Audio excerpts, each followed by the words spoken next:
Hi, everybody. Welcome back to the Medical Fitness Podcast. I'm David Flinch, President and CEO of the Medical Fitness Association, and I'm co hosting today this episode with Thomas Hammett, Director of Operations at Pinnacle Lifestyle Medicine. Hey, Thomas. Hey, David, glad to co-host with you today. And I think I speak for both of us when I say we're pumped to have Jason Jones join us today. Jason Jones is someone we have both known for many years. He's going to help us today with a new evolution of this podcast as we'll be approaching today's conversation and our future conversations as a deep dive on a specific topic. Today's topic being centered around data collection and outcomes as part of the medical fitness process. Jason's the perfect person to have on the call to both break the ice on a new process and as a content expert on this specific topic. So, Jason, thanks so much for joining us today, man. You're welcome, Thomas. Welcome, David. Happy to be here. Along with being a friend, Jason is a key account manager for Technogym USA, specializing in the application of cloud technology and capital equipment sales with a 16-state territory, and has been doing so for over 15 years. Prior to this role, Jason served as a director at Lifestyle RX within Valley Care Health System, which he provided leadership across business management, operations, and medical fitness programming, managing over 120 direct reports. His academic involvement includes serving as an adjunct professor at Las Positas College, and Jason holds a master's of science in kinesiology from Texas A&M University and a bachelor's of science in animal biology from Tarleton State University. I didn't know that, Jason, by the way, which is a fun fact for me. So, again, pumped to have you on here. I'm going to hand back to Dave, and we're going to jump right in if that's all right with you. That sounds great. And just so you know, animal biology was the pre-med version at an agricultural school. So funny what we call it. Makes sense. Yeah, so I didn't know that either. And, we've known each other for 20, 25 years. And so always learning something. I love that. But yeah, glad to have you on here. I mean, you obviously have a ton of perspective into things with Technogym and seeing a ton of facilities every year. And then going back to your days running medical fitness facilities. So we'll just start with, from your perspective in working with medical fitness centers and health systems, why is tracking outcomes no longer optional? And really, what risks do organizations face clinically, operationally, strategically when they fail to measure anything beyond utilization or participation? So you guys, you've heard me say this probably 1,000 times, but that's one of the benefits of my job, is that I get to see hundreds, if not a couple of hundred medical fitness centers around the country. Some more clinically integrated than others, but every year, my rear end is on an airplane and I'm flying around, learning what people do well, seeing what pains that they have, problems that they face. But overall, tracking outcomes is one of the 5 biggest differentiators in medical fitness centers, across the country. We're talking about certified and credentialed staff, cleanliness of facility, clinical integration, and I put outcomes up there at the very top of the list. Really, tracking outcomes is not optional for medical fitness centers. We must prove our impact as medical fitness centers. And that impact is essentially, how are we positively affecting the health of the communities that we serve? And we're not just providing access to physical activity. We've got to track certain parameters so that we are showing the how we are improving the health. So if we're showing increases in strength, how does that equate to a decrease in falls?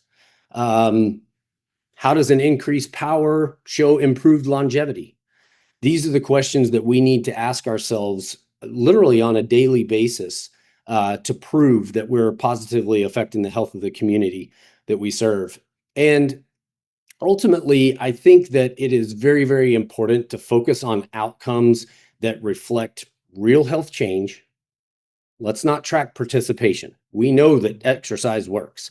Let's focus on collecting outcomes that reflect a positive health change that align with the strategic goals of the organization. And we'll go into that a little bit later. I know I've got some pretty good examples of that. And then also, let's use outcomes to improve our programs, because we as medical fitness facilities, we offer something for everyone, and usually there's a specific program for each thing. So use the outcomes, create a small list of outcomes for each one of those areas so that we can improve programs. So one of the things that I want to dive into is really operationally, because outcomes can be an overwhelming task. What do we measure? How much do we measure? How do we communicate it? So I would strongly recommend to use technology in some way, whether it's an AI platform, whether it's just a general CRM that you're using, but use technology to automate the process of data collection. Okay, step one.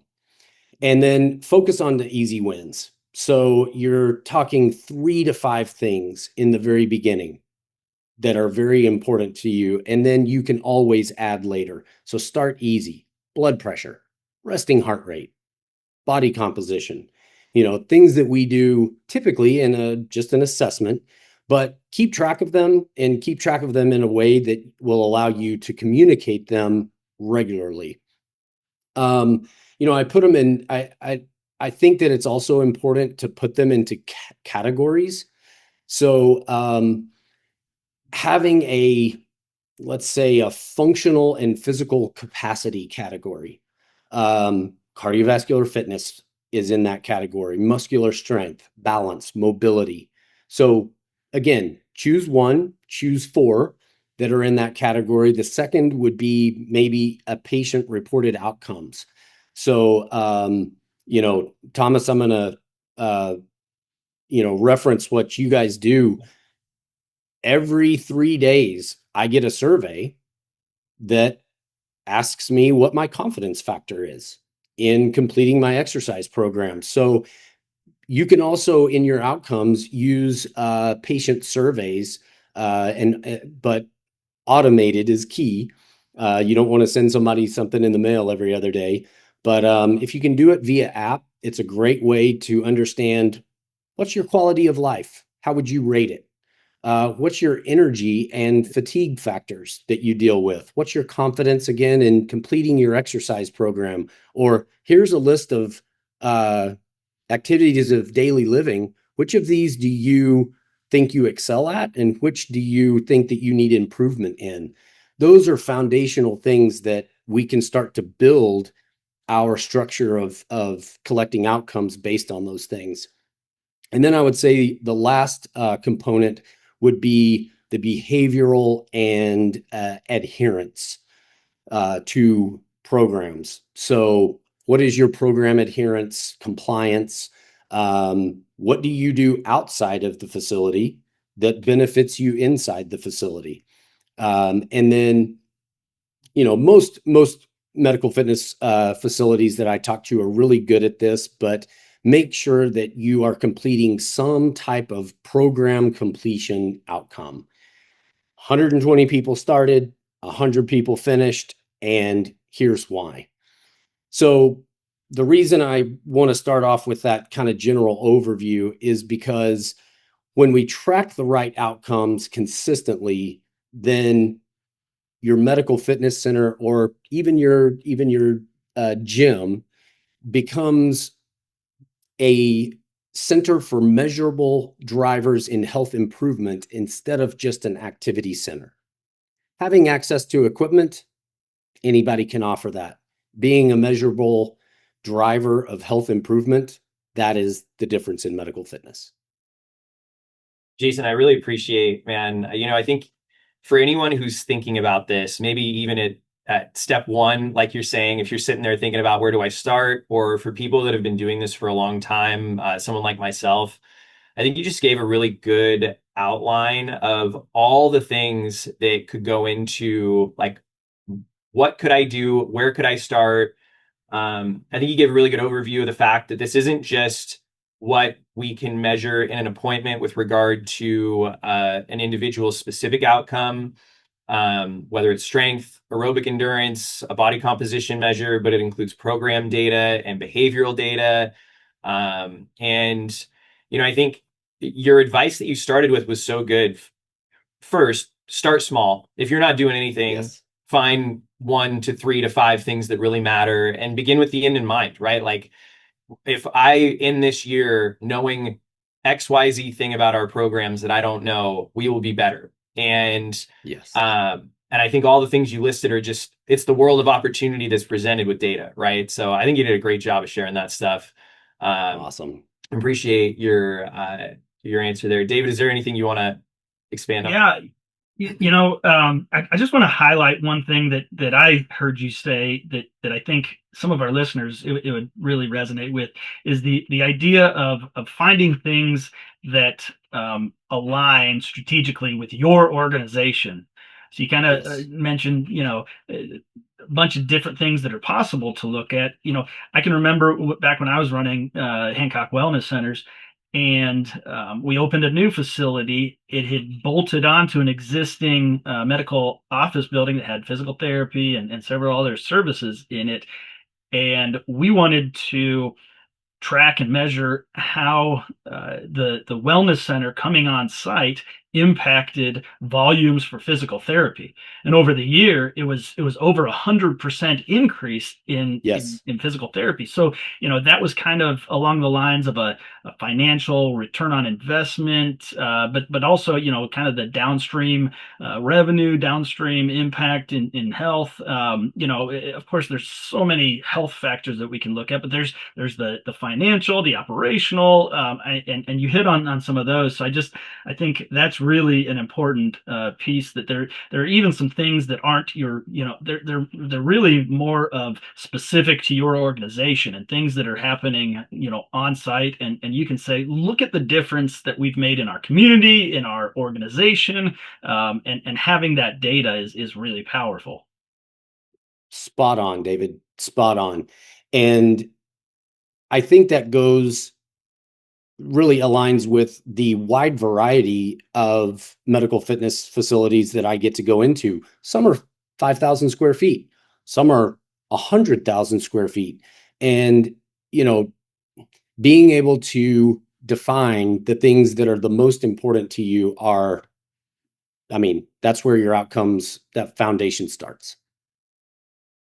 So I think Jason, we're starting at there's a world of opportunity that is all the things you can possibly track. There's a lot of good things. You should find the thing that's best for you. You've seen tons of approaches, right? Based on, like you were just saying, the facilities that you have worked with over time. What do the most effective medical fitness entities do differently when it comes to measuring and reporting outcomes? And which metrics tend to be the most meaningful to both clinicians, and what I'll say rather than clinicians is the stakeholders involved with Yeah. medical fitness facilities, which are numerous.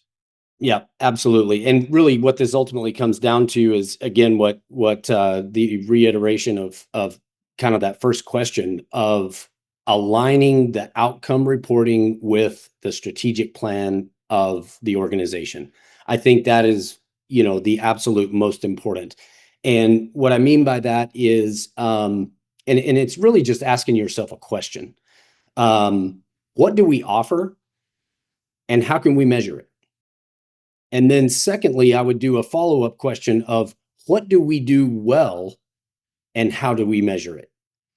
Because answering the first question may be, a little bit more broad, again, maybe at the executive level, but boots on the ground, daily operations, that's when we can ask ourselves, well, what do we do really, really well? I tend to give often the physician referral program as an example of this. Most medical fitness facilities do a really, really good job at their physician referral program. Why? Because they want the backing from the physicians. They want to make sure that the people that are delivering the medical services at the organization are supporting them. And so most have a very successful physician referral program. Yet, we may look at some of the services that are more bolt-on to medical fitness, such as sports performance. Maybe we track one outcome in sports performance because that's not our bread and butter. But ask those questions to yourself. I think that's one of the very first steps is aligning with the strategic plan. And then what do we offer? How do we measure it? And what do we do well? And how do we measure it? So when I say, when I now go to, what does each specific area focus on? When it comes to clinicians, and I put exercise physiologists right in here as well, because in physician referral programs, we're using exercise physiologists as physician extenders. We're talking about increasing functional threshold capacity. We're talking about fall reduction. We're talking about improving body composition. But to executives, it's a completely different realm of outcomes. We're talking about decreased hospitalizations, decreasing our frequent flyers into the emergency room. And then, I always have to reference one of my great customers in Indiana who said, "We want to be the healthiest county in the state." We know where that's an outcome. We know where we sit right now, and it's not at the top of the list. So as executives, that's a grand grand task to become the healthiest state, but not unattainable. But where it starts is establishing a few foundational outcomes that can help to prove that you're moving the needle. I really like how you talk about the strategic planning, how outcomes tracking outcomes really should be part of that. Can you like dive deeper into how somebody really could impact their strategic plan by using either improvements in their outcomes that they've measured, or maybe even when somebody is tracking something and it's not going in the right direction? Yeah, so it's very common, to struggle with it, because you're really looking at your DNA. What are we doing down at the absolute foundation? What is our message, and what is our impact going to be on the community? But it's a very solvable issue, and it's typically not motivation or even resources, because we all know that that's why we got into this market. We want to positively impact the people's health. But it's usually the overcomplication of the process that causes people to struggle with it. And sometimes maybe even a misalignment in leadership. We talk about, maybe it's a financial struggle. We want to be profitable, but we've got to offer these services. So again, that's where it gets back to the strategic plan. Make sure that your hospital leadership is completely aligned. And really it should be part of the day-to-day operations. We should never not have a process of, reporting on some type of outcomes. I would say the biggest errors that I see today are trying to track too much too frequently, or quickly. Having a super long laundry list of things, and these 5 start to go by the wayside because we haven't implemented them into our assessment process. The second part is really accountability. Somebody's got to be accountable for this, and there needs to be a clear champion. Someone has to be the outcome champion. They need to meet regularly with their leadership team. They need to review the data. They need to report the data. And both of those should be done often. And it shows everyone else at the organization that tracking outcomes is a priority when you're doing it often, reporting and reviewing often. Again, I think that the key to all of this is starting simple, and it's really building a habit. That is really one of the most important things in reporting outcomes. We're going to implement it within this process, and it is a habit. I'll give a quick example. I was recently on site with a team that was implementing a new technology, I should say. And that technology tracked 79 different metrics. The staff immediately became overwhelmed. At the end of the meeting and the end of the training, we were tracking 3. And those 3 were the most important. And the staff realized that those 3 outcomes we were tracking was going to add 90 seconds to the assessment process. That's way more palatable than saying, oh, learn all these 79 different metrics and relay that information to, our customer, our member. And it's too much and would take too much time. So start simple, use the data to collect, and really don't collect anything that you're not going to use. So those 79 metrics, 3 are the most important. I would also say just a couple last quick bullet points. Don't get frustrated if you start tracking some outcomes and you get bad results, because sometimes bad results will help you to improve things just as much as good results will. And then the last one is kind of goes back to my example of 79 versus 3 metrics. Use outcome tracking to support the staff. Make sure that the staff understand why you're tracking these metrics and that it's not a burden on them. Again, we timed it. It took 90 seconds to track those 3. The staff went, great. They felt wonderful. I love that example, Jason. The 79 metrics. I mean, that's kind of ridiculous. But I remember early on when we started our physician referral program, we tried to have, it wasn't 79, but it was probably a couple dozen metrics that we were measuring, and we started getting feedback from the docs that we were reporting back to that they weren't looking at all of those. And so one of the tactics that we took was, all right, let's find out what the doctors who were reporting back to the provider, whoever it is, what they're interested in. And like you, we found just a small handful, and that was meaningful to them. And so, and then to your point, I mean, it doesn't then overwhelm anybody. I mean, 79, a dozen, however many if you're doing too many, it just gets lost. And like you said, you don't want to measure something if you're not going to use it. So I love those points you were making. Absolutely. Yeah. Yeah, Jason, as you were talking, I mean, my job primarily is leading a lot of the change around developing key metrics for our staff. And as you were talking, it was just like, yep, that's definitely it. Oh, I have a story for that one. Like that was, I mean, if people know what you're talking about, what you just shared is like the master class of why and how to manage data collection and make it a positive thing for your organization. Just to reinforce something you were just saying in terms of not only does it feel like a burden sometimes when staff are asked to report data, but it can feel punitive, right? Like it can be like, wait, so I have to track strength now. Is that because you think I'm not getting people stronger?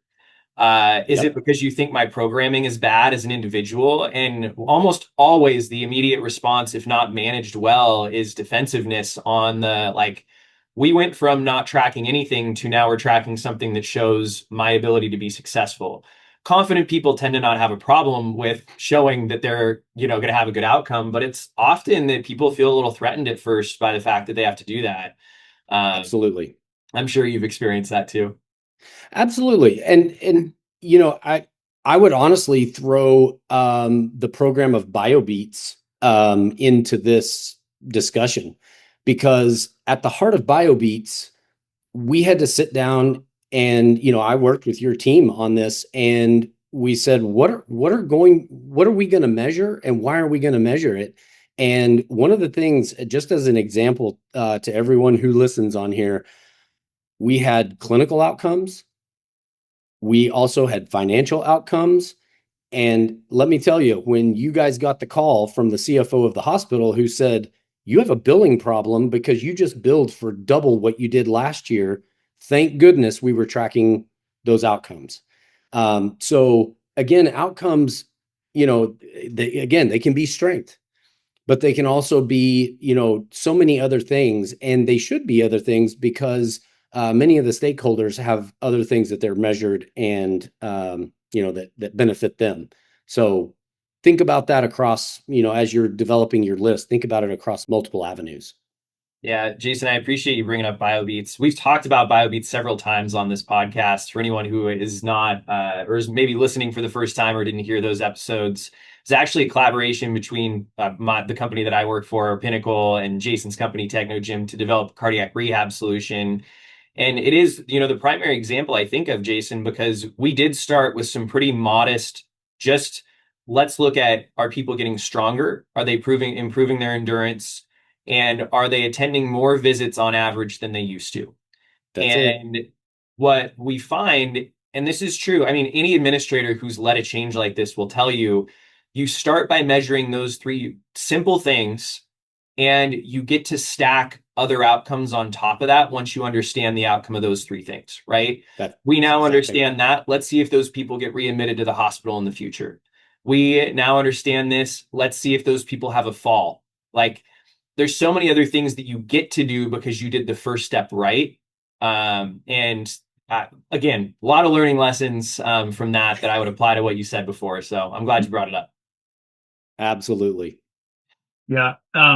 You know, moving along here, MFA and our medical fitness model, our facility standards and guidelines, we have a lot of areas that are dedicated to tracking outcomes. I mean, as you started off today talking about how it's one of the top items that differentiates a medical fitness center. There are a lot of organizations that say they want to track outcomes, but they struggle with having the time, the staff expertise, technology, data integration. And so you've already hit on a few of the common breakdowns that you've seen. But I want to kind of see if you can key in on what practical steps organizations can take to get started without, like we mentioned, overwhelming their teams. So just dive a little bit deeper into that. Sure. Well, and I think I should start off by saying, overall outcomes tracking cannot be a proof of concept. Tracking needs to be part of your infrastructure, and it needs to be, and it is driven by value-based care, digital health maturity of the healthcare business. And then, one of the things that I need to educate myself on even more and more is just the rapid advancements in AI. So, so really, I think I should start by answering the question, really, where are we going with this? Um, you know, Again, we need to think of all the tools that are at our fingertips. So we have real-time tracking in functional status, adherence, risk, continuous monitoring through wearables, connected smart equipment. We have all these tools at our fingertips. So let's not forget those. And really what those can help us to provide is and come away with is early identification of our members, of a decrease in health or some sort of a regression in either participation or motivation. And ultimately, as in BioBeats, Thomas, disengagement. We talk about, that happening significantly even in clinical programming of people just self-discharging. And so, again, we need to use all these tools to help early identify some of that. And so really, ultimately, what we should do is standardize a small set of core outcomes, again, keeping very, very simple. And again, not overwhelming the staff or burdening the staff, just understanding what you do well and create those small list of simple set of what I call the core outcomes. And then ensure that you're collecting the data consistently and cleanly. Again, focus on using technology for that. Pen and paper, that's gone. Don't even think about it. Every time I hear spreadsheet these days, it absolutely kills me. We have so many tools at our fingertips to be able to do this electronically. And then I would say also reassessment, build a reassessment cadence into your programming. Know that when people are coming for physician referral or BioBeats or our Parkinson's program, we are going to reassess at a certain cadence, no matter what, and build that into your staffing model and your program model. Really, AI is going to allow us to shift outcomes, from being descriptive to more predictive. We know that we can predict a lot of things using AI. So I would strongly recommend, educating yourself on that. And then I would say deeper integrations into electronic health record. Right now, we've just kind of scratched the surface of that. We've started at Technogym sending a one-way batch of data into Epic, which helps with billing and charting and makes things a lot more efficient. So again, that's another avenue that we all need to keep in the back of our mind. And then aligning value-based care and population health. Those were kind of buzzwords a while back, but they still exist today. We can't divert our attention away from those. And what I mean by that is all departments within healthcare systems have some sort of outcomes that they're tracking. So talk to those other departments, understand what they're tracking, and then see if there's something that you can do to either support them or add to your repertoire of outcomes that will create a better clinical integration between these other departments within your hospital. Again, starting simple and tracking a few will help you tell your story. I don't think I can emphasize that enough.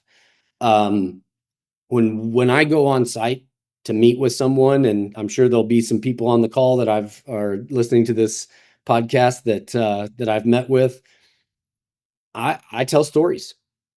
I share best practices, and most of those best practices that I'm sharing are all due to an outcome. It's something that someone designed, BioBeats, for example, that tells a fantastic story and also produces a fantastic outcome. And then ultimately, I think to sum it up, tracking outcomes will position your medical fitness center, your clinical programs, as an essential partner in health and not just an optional amenity. I tend to hear at times, well, we're the redheaded stepchild of the healthcare organization. And I can't stand that, because exercise is an integral part that plays a role in every patient's health. Not just the people that come to the medical fitness center. So track outcomes because it gives you an elevated position.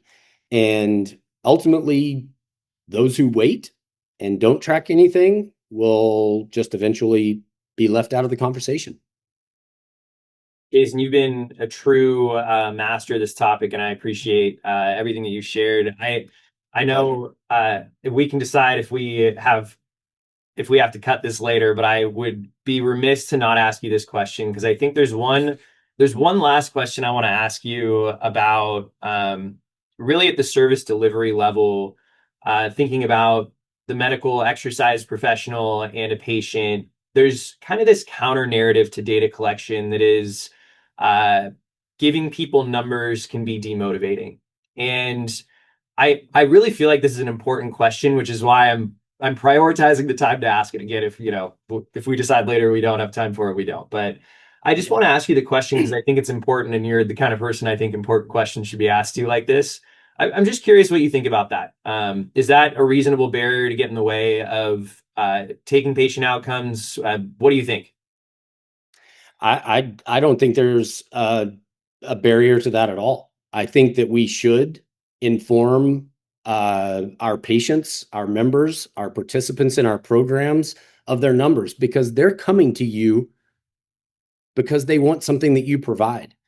And whatever you're providing is going to, they have a goal in their mind. They may be a little bit nervous about communicating that goal to you, but you know, we talk about it all the time, and I'll go back to what I was mentioning in the very beginning of maybe sending out a survey to people that has a list of ADLs, and you say, which ones are you good at and which ones do you struggle with?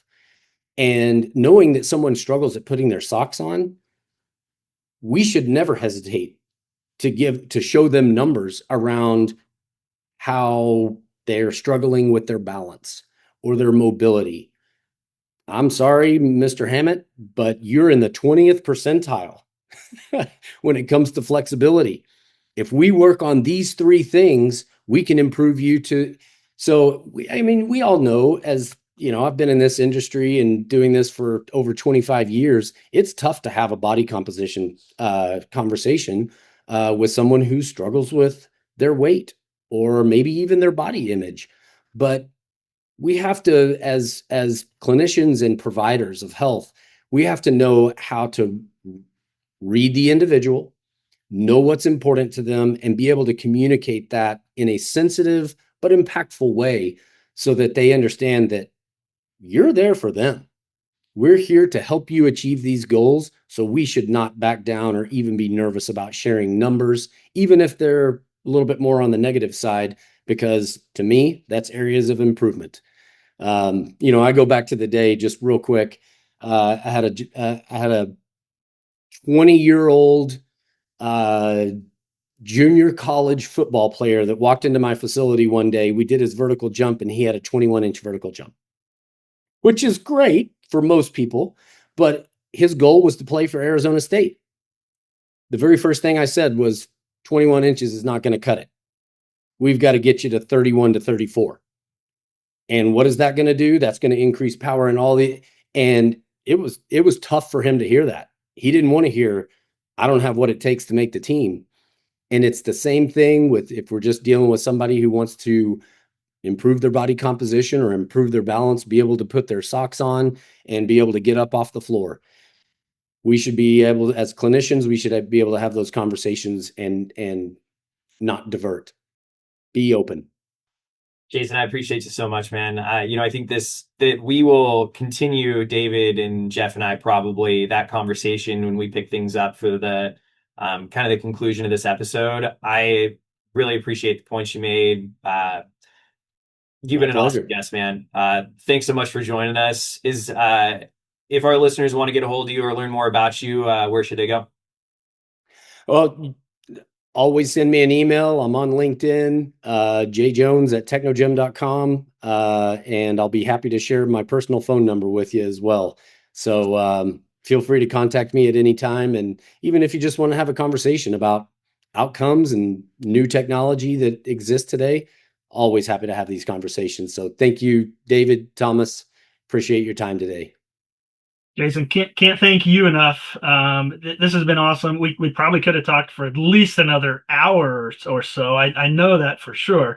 So I hate cutting it off right now. But like you said, you're somebody that your name came up as one of the first people we wanted to talk to about outcomes, and so I know you have a lot of other best practices that you can share. And this is I'll just one more aside. I'll say this is one of the reasons I, over my whole career, loved working with Technogym, is because people like you, Todd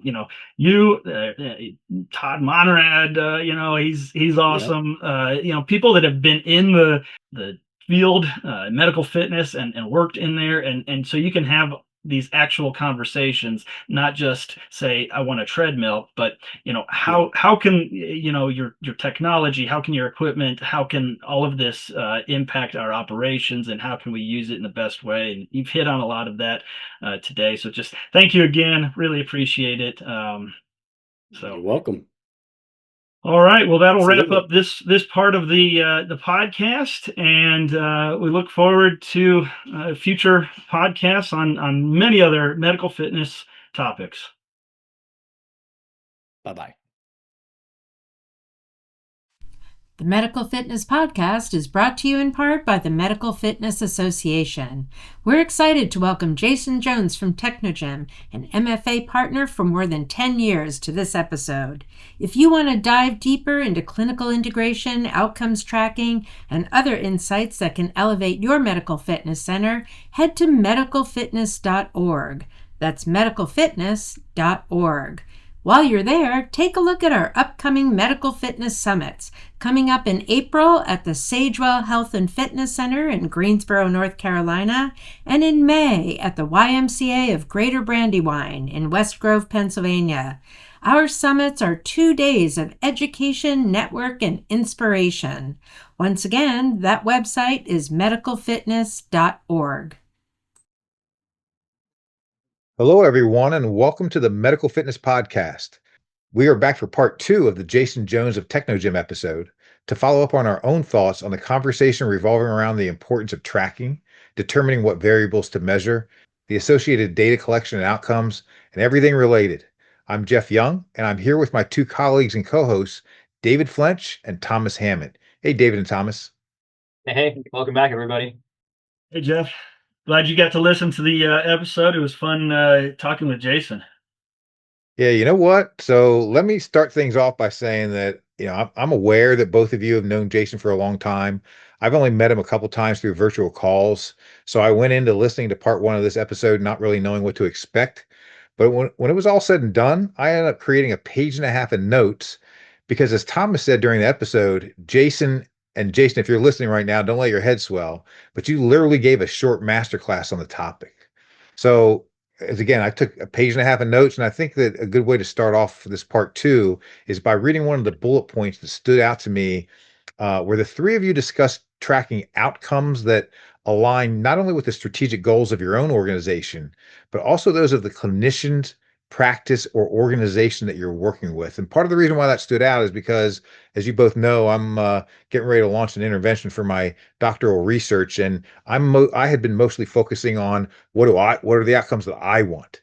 And I'm going to be working with all kinds of clinicians and practices around the country. And it made me realize, I was being a little bit too siloed with my viewpoint there, and I need to actually expand.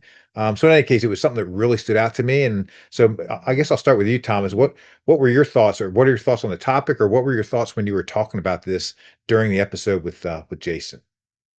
Yeah, the first thing I'd say about Jason is a unique individual that works at a unique company. So, Technogym is not just an equipment vendor, and I think it would be easy to view them as that, but their solution is based around health outcomes. Like, they design everything not only to make good equipment, but to create solutions that lead to the ability to collect data and provide what they call a wellness ecosystem. And he is a unique individual in that he really gets it, and he has experience working with people all across the United States at sharing that. So his experience really is unique. It's not just a guy working at an equipment company. This is a guy with some pretty in-depth knowledge of working with medical and health and fitness organizations across the United States that implement solutions that are, from day one, meant to acquire data to show health outcomes, to be operationally savvy. So, part 1 is just, let's talk a little bit more about why Jason was such a good person to have on this.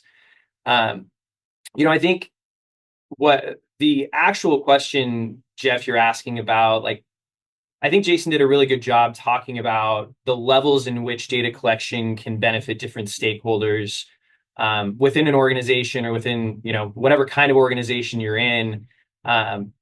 With Pinnacle and, the work that I do, we think about, there's organizations that have not yet started to do medical fitness, or lifestyle medicine is what we would call it.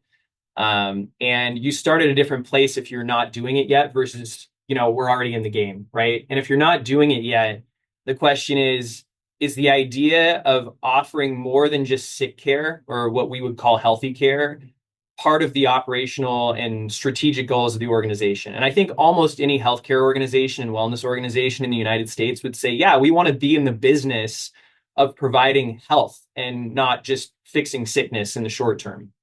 So if you ask yourself, how do you do that and how do you support people through what ultimately is behavior change? The way to really improve health over the long term is a lot of hard work, the day-to-day kind of stuff, right? It's why medical fitness is such a good conduit of that, because it requires daily action.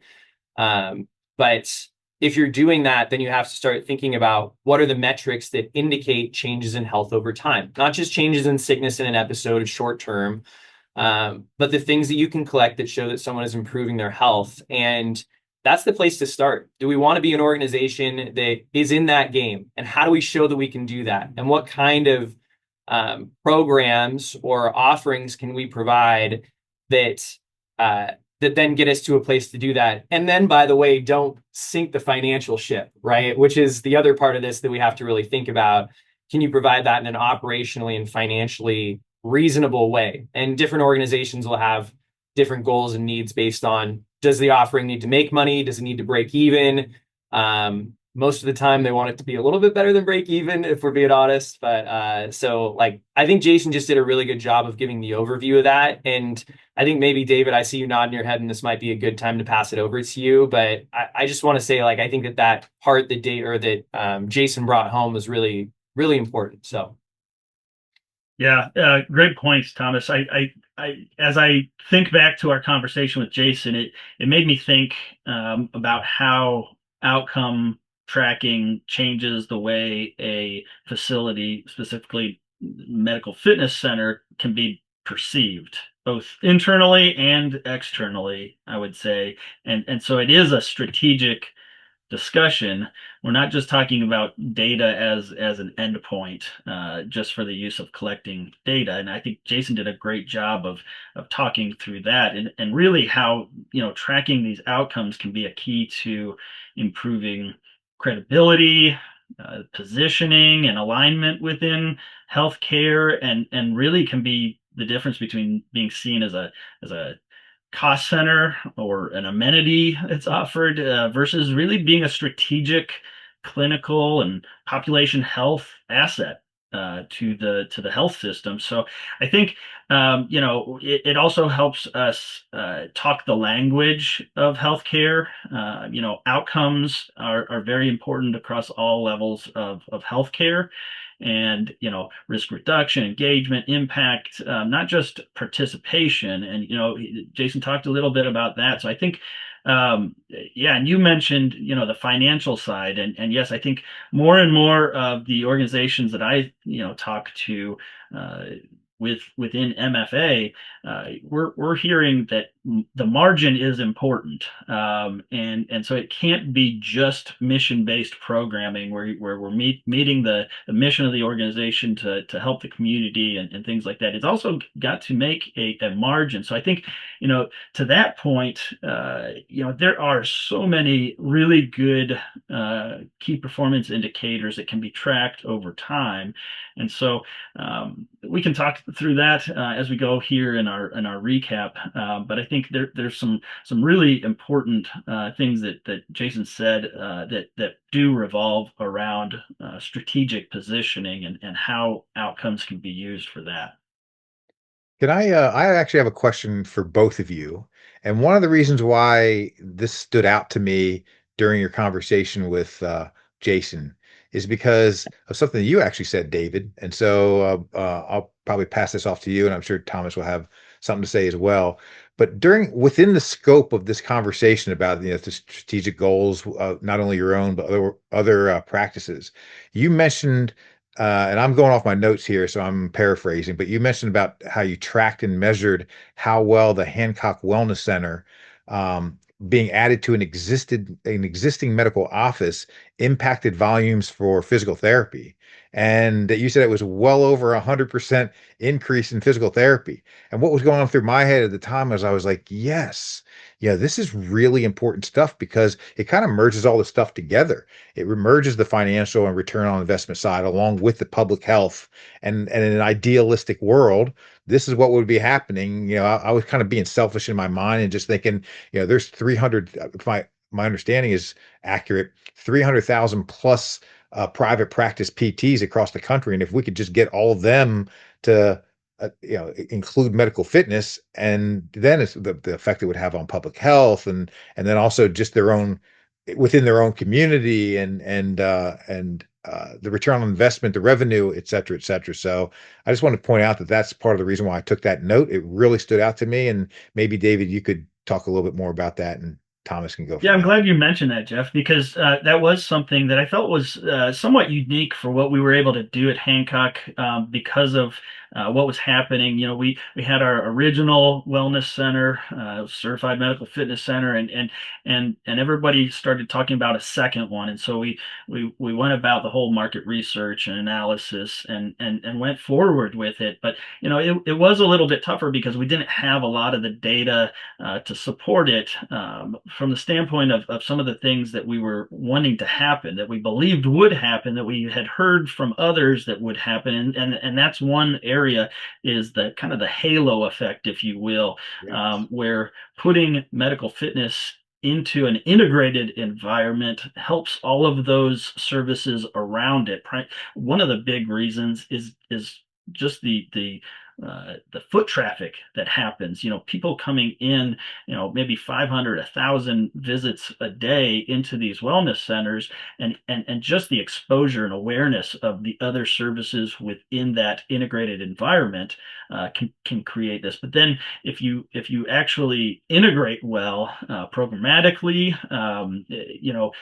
physical therapy is one of the best examples, I think, because the therapist can use a good portion of the medical fitness center, and after those visits, their end, the transition happens. So yeah, when we actually tracked and we were able to look at the previous year volumes for that physical therapy practice. When it was just kind of on its own with a few, the doctor's offices and a few other imaging and other diagnostic services, when we bolted on the medical fitness center and continue to track their volumes, it was amazing, and they had to add therapists, and so that actually that what that did is that helped give more of the pieces that were needed as we built our third facility, and knew that was part of what can happen when done well, is you can have that kind of success, downstream revenue, volumes to other clinical services that happen through this integrated model. But if we weren't tracking those things, and so that's the whole part about outcomes measurement, where you have to know what is some of the important things to track, to really be able to not just know, it's part of knowing what to track. So you have to be able to ask the right questions, I guess. Yeah, it was cool, David, about just hearing you share that is, first off, the parallel. Josh Lyons, the CEO of Pinnacle, will tell you, when we changed from being private practice outpatient physical therapy to a lifestyle medicine facility, that within 2 years, we doubled our referrals as well. And referrals to physical therapy, I should say. And I think the rationale, if you go down the road of trying to explain why, is pretty easy. Though what's different between the Hancock example and Pinnacle is that it sounds like Hancock built a big medical fitness facility, and that physical therapy and other medical services were a part of that. And we live in this private practice physical therapy world where there's a lot of PT groups that are trying to expand their offering on a pretty limited footprint. What we would call in like, I don't I don't know the right way to call this, but like mom and pop shops almost. Imagine you own 1 to 2 to 5 physical therapy clinics, and you want to diversify your revenue and find a way to to deal with the declining reimbursement that exists in the PT and medical world. So what do you do? Medical fitness sounds like a nice idea that supports our mission. But it ends up being much more boutique offering than having a bigger facility. And what's cool is there's still a way to do that where the message that you give to referring providers is very similar, regardless of whether there's a big facility or a small facility. If you're making the point that we're impacting people's health and well-being in the long term and not just fixing short-term symptoms, think about what that does to your referral base. We're not just talking about, outpatient physical therapy getting referrals from largely urgent care and orthopedic groups. Now we're really appealing to primary care, and we're really appealing to endocrinology, who has patients with diabetes that, of course, they're dealing with pain. All across the medical continuum, there are people, physicians primarily, who want a place to send their patients to improve health, that are lacking a simple and clear solution that is data driven. And if you can be a provider of that, whether it's in a boutique facility like something that we offer, at a large scale facility as something like Hancock, the message maintains and does make a huge impact on the number of people that your service all of a sudden applies to. Yeah. In my role now with MFA, I get to see all kinds of different models. So yeah, you're right. Hancock, we were able to put a fairly good size medical fitness center on, but I've seen it where the medical fitness portion is very small comparatively, especially to some big physical therapy practices. I can think of a certified facility out in California that I went to that the rehab component was 80% of the building, and they had various types, from there was the neuro part, and there was pediatrics, and etc. A bunch of specialty rehab, and the medical fitness was relatively small. And so you see different models, and they're all applicable. But yeah, you can track these data points, and again, it goes back to the whole point of make it specific to your organization, strategic to your organization. What matters to you, both from the health outcomes and the business side of things, because the health outcomes are probably just as important. I can't say one is more important than the others. Some of the programs that we tracked, we had some cardiac based programs that had some really amazing results on hypertension improvements. And I can remember going to medical staff meetings and talking about the 12-week program improvements that were very comparable to medication intervention. And a lot of times the first line of defense is the lifestyle, and so to not just jump straight to the medications, or in combination, just understand that a well-functioning program, and we're tracking these and seeing this great data. So that was example of tracking some of our health data metrics that we're able to pass along to the physician groups and really help them understand what we were doing. And it was different from just go exercise. No, we're gonna track things that are important for each population.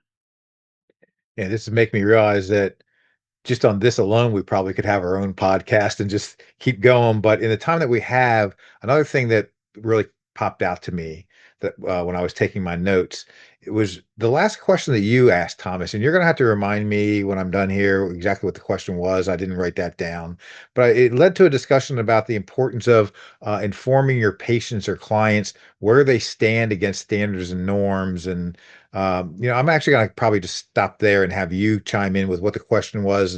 But it just really stood out to me because I'm passionate about the fact that we live in what I think is a little bit of a too subjective world, and that we need that objectivity in order to be inserted in the conversation, even if it makes the conversation a little bit tough sometimes around the person's health or body fat percentage, body mass, et cetera. But I'll stop there, Thomas, and if you can remind me what that question was, and then go from there.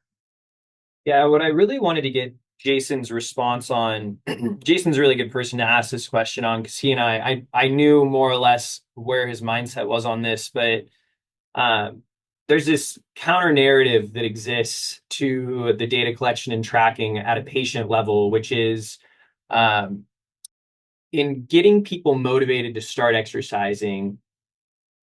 The counter narrative is data actually demotivating?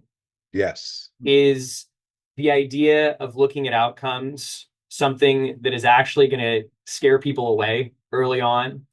And I think that's I really wanted to make that part of today's conversation because my experience is that people, generally speaking, who are starting a new exercise program or starting a new, yes, this time of year, right? We've talked to probably 50 people in this situation in the last week and a half.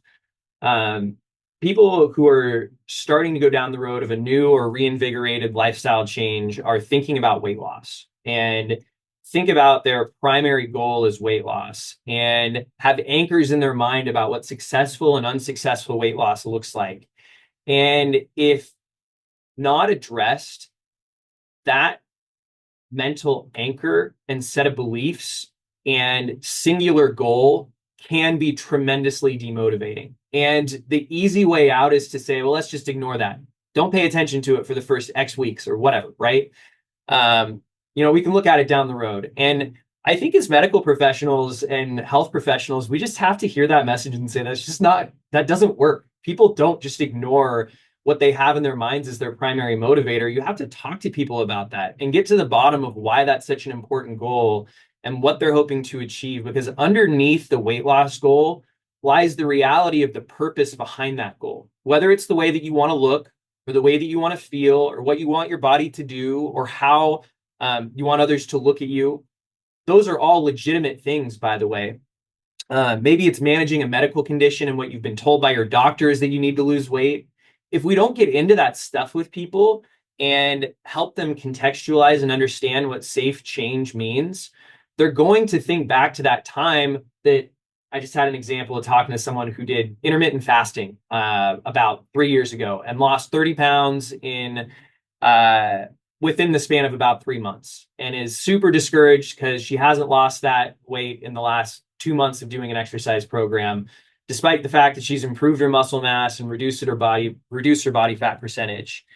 And if we're not talking to her about the fact that that kind of change is really powerful, she's viewing what she's done as a failure.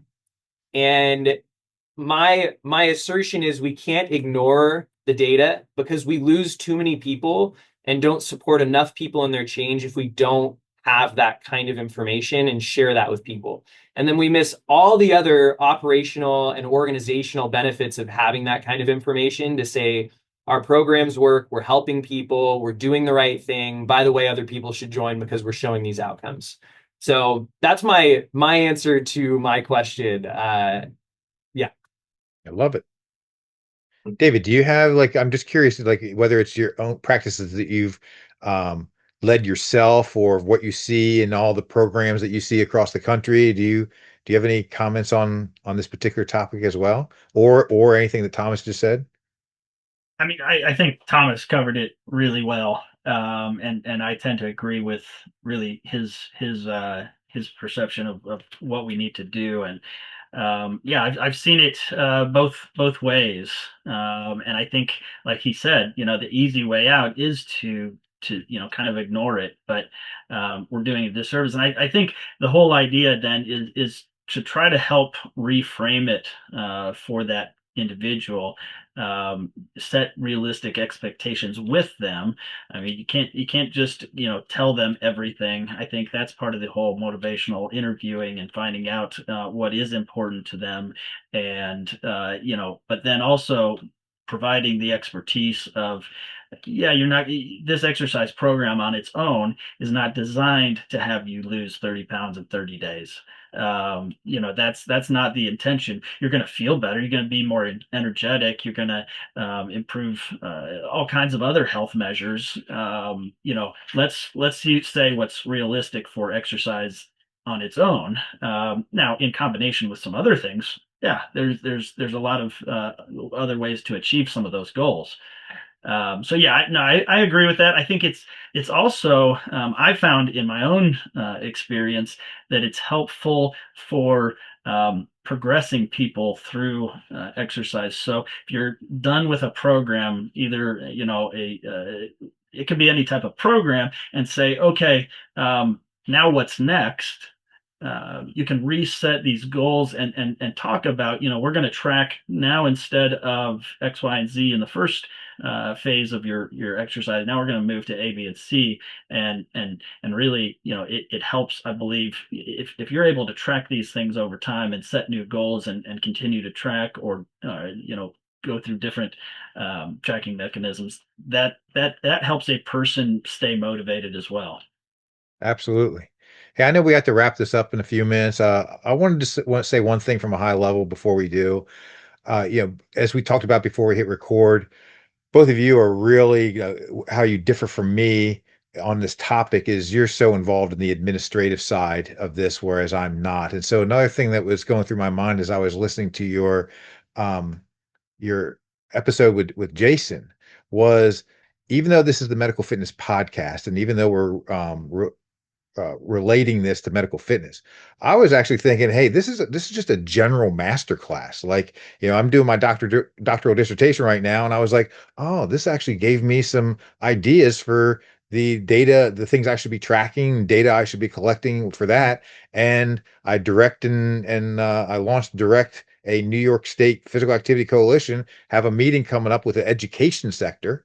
And I was like, oh, this stuff is actually really going to help me guide the meeting. So I just thought it was just an amazing episode that you literally could just take that as a foundation and build out an undergraduate or a master's level course from there. And I'm just so glad that to have listened to the conversation that you two had with Jason. I just thought it was awesome. But those are my final thoughts on this.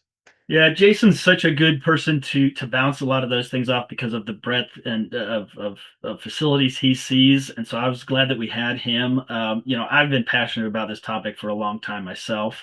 MFA's put out several editions of our benchmarks for success, which is directly related to this topic. We put our last one out in 2024. And I'll just say that on the business side of things, we have a ton of really good metrics, and usually they're ratios. So if it's revenue per square foot or cost per member, payroll cost of total revenue, percent non-dues revenue of your total, all these things. We had a full chart, and we had probably about 10 to 12 things that we regularly measured from a business standpoint. We would color code it, green, yellow, red, and how we were doing, and those would lead to a lot of conversations of, okay, how do we improve this or that? So, I used to give a full presentation on outcomes at our leadership institute, and so having some of these tools, and we give in that benchmarks publication, we do give templates of how to put those together. So I think that's, a lot of people need to learn, really, how do I do this on the business side? They may not be as comfortable on that. So I think that's one of the areas that we could definitely dive a lot deeper on. But then same thing goes for the health metrics. I think there are so many things. There's emerging metrics for health, and there's ones that are kind of standard. But Thomas, throw it over to you in the last couple of minutes here to help wrap up. And Yeah, I mean, I think just to your point, David, it's funny. We've been tracking VO2 and strength outcomes for a long time, and just about a month ago, there was a 60 Minutes episode with Dr. Peter Attia, and he was talking about VO2 and it being this new vital for health and longevity. And we had a bunch of people show up to our facilities like, oh man, it's so cool that I already know this information. And like, it was the external validation that people needed. I think we will start to see this kind of stuff, these kind of health metrics that look at physical fitness and health become more and more normal as the infrastructure of medicine starts to support this kind of prevention and testing, it's going to happen. It has to happen at some level, because the problems that exist in health and healthcare come from being in a state that is prone to have illness at a young age. And the best thing we can do is know how healthy we are and how we can get healthier and more fit. So I think we'll start to see those things become more and more normal, and it's happening already. So hang on tight if you're not on the wagon. I think it's time to start exploring the ways that you can be. Yeah, well said. Well, yeah, it's about time to wrap up. So I really enjoyed having this conversation today with you guys and hearing from Jason as well. So that does wrap up today's conversation on tracking outcomes in medical fitness. Thanks again to Jason Jones for sharing his practical insights and real world perspective on why measurement matters and how organizations can approach it in a realistic, scalable way. We'll continue this conversation inside the medical fitness community, where people can dive deeper into some of these standards, best practices, examples. But just like to say thanks for listening, everybody, and we'll see you next time on the Medical Fitness Podcast. This episode of the Medical Fitness Podcast is brought to you by the Medicine, Rehab, and Fitness Institute. The MRFI has been co-founded by medical, rehab, and fitness practitioners who see the medical necessity in getting people to be more active and fit. There is a sleeping giant of opportunity to building a more active population, an opportunity which lies in a more effective medical referral pathway to exercise programs and professionals equipped to serve that pathway. To learn more about our services and how we're working to make this a reality, visit mrfinstitute.org. That's mrfinstitute.org.